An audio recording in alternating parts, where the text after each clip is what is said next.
안녕하세요. UCL에서 한국기독교 석좌 교수로 있는 옥성덕입니다. 미국은 코비드-19이 대유행하고 있어서 많은 사람들이 고통을 당하고 있습니다. 4월 중순이 고비이므로 앞으로 2달간은 일상이 중지되고 많은 사람이 힘들어 하겠습니다. 엊그제 줌 강의에서 시간 관계로 생략한 부분이 있어서 몇 장 더 보충하려고 합니다. 코로나19 이후 한국교회는 어떻게 될 것이며 어디로 가야 하는가 토론이 이어지기를 바라는 마음에서 올립니다. 강의에서 저는 코로나19 이후 한국교회가 급쇠락할 것이다 그렇게 전망을 했습니다. 가장 안 좋을 때 전염병이 왔기 때문에 여기에 신천지 사태나 은혜강교회 사건이 발생하고 중대형 교회나 총회장들이 잘못 대응하면서 위기를 자초하고 있다라고 했죠. 그럼 이제 그 전망을 해보면 첫째, 세대별로는 차이가 날 걸로 봅니다. 재택 예배, 원격 헌금, 화상 성경 공부를 하다가 보면 예배당에 가던 습관이 줄어서 예배당 중심 교회 패러다임에 익숙했던 60대 이상은 교회당 수주일 성수를 하겠지만 40대 이하는 사이버 공간으로 이동하고 점차 교회에 대한 충성도는 사라질 것으로 보입니다. 두 번째, 교인 수가 격감하겠죠. 어림잡아서 5,000명 이상 교회는 1년 안에 교인이 25% 정도 줄고 2,000명에서 5,000명 교회는 20% 정도, 또 500에서 2,000명 교회는 교인이 15%가 줄 것으로 보입니다. 100인에서 500인 교회는 10%, 50인에서 100인 교회는 오히려 절반 정도가 줄고 가장 취약한 50인 이하 교회는 가정교회들은 거의 절반이 교회 자체가 사라질 것으로 보입니다. 이런 미자립 교회를 위한 도와줄 수 있는 그런 어떤 총회적, 노회적 차원의 지원이 절실한 실정이죠. 한편 세 번째로 새로운 교회들이 출현할 것으로 보이는데요. 20대, 30대, 40대 청년 교회가 새롭게 다양한 모습으로 재조직되고 출현할 것으로 예상됩니다. 어떤 교회가 될지는 더 토론하고 연구하고 상상해 보아야 하겠지요. 네 번째로는 목사 전도사들의 20%, 30% 정도가 전업해야 되지 않을까 그렇게 생각합니다. 신학교가 입학생을 획기적으로 줄이고 기존 목사 중에서 전업을 하거나 선교적 교회로 가려는 자들을 재교육하는 프로그램을 신속하게 가동해야 합니다. 신학교 졸업한 목사 교육에 치중할 때라는 것이죠. 전체적으로 보면 올해 말에 교인이 약 20%가 줄고 그러면 흔히 말하는 900만 계신 교인이 700만이 되겠죠. 여기에 200만 정도의 가난한 교인을 빼면 실제로 한국 개신교회의 교세는 500만 수준이다.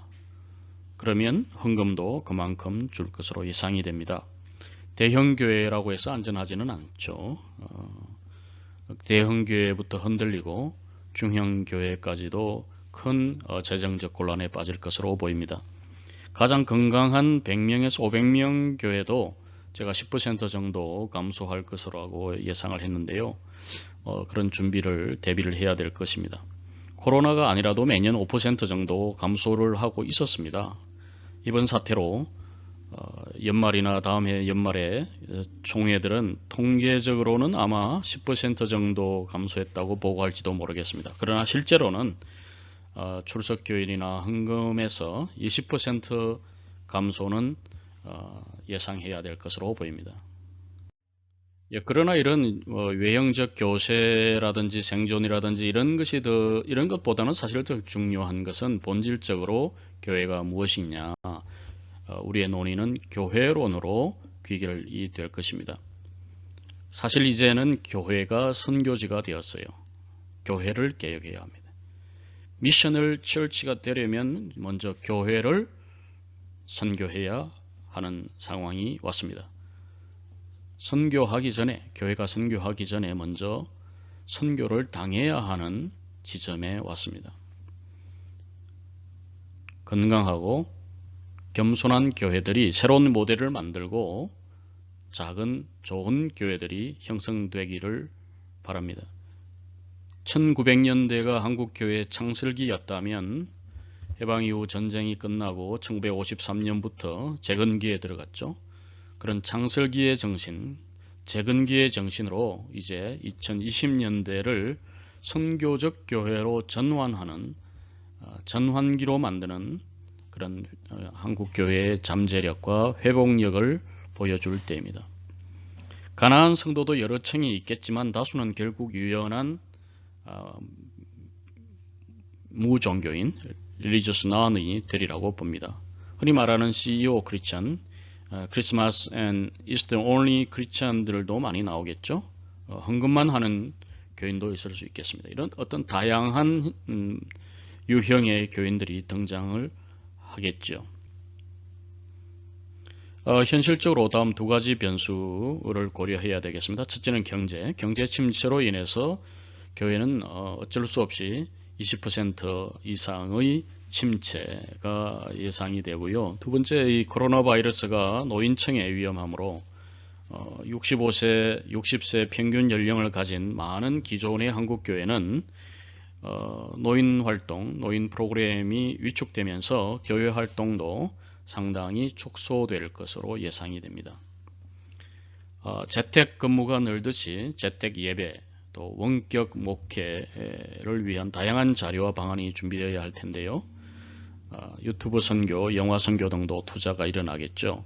그러나 어떤 이런 목사가 주도하는 혹은 교회가 행정적으로 주도하는 주어진 자료를 바탕으로 하는 어떤 예배나 교회 프로그램보다는 평신도들이 자발적으로 혹은 가정에서 어머니나 아버지가 혹은 1인 독거 가정이라면 그 개인이 스스로 자발적으로 어떤 하나님과 만날 수 있는 그런 프로그램을 개발할 수 있도록 도와주는 그런 것이 더 필요하겠죠. 다시 말하자면 내가 가진 미션이 뭐냐, 나의 선교적 삶이 무엇이냐, 그것을 질문하면서 다른 사람보다는 먼저 내가 미셔널 라이프를 살아야 되겠다라는 쪽으로 가야만 한국교회가 살 수 있겠습니다. 하늘에서 주어지는 복음과 이 땅에서 일어나는 여러 가지 상황을 보면서 내가 이 땅에서 어떻게 살 것인가, 이것이 중요하다고 생각이 듭니다. 복음 없이도 미션은 있을 수 있지만 또 복음과 상황이 만나는 자리에서 나의 나됨, 내가 할 일을 발견하는 것이 중요합니다. 하나님의 뜻을 이 땅에서, 이 상황에서 이루는 것이 미션이죠.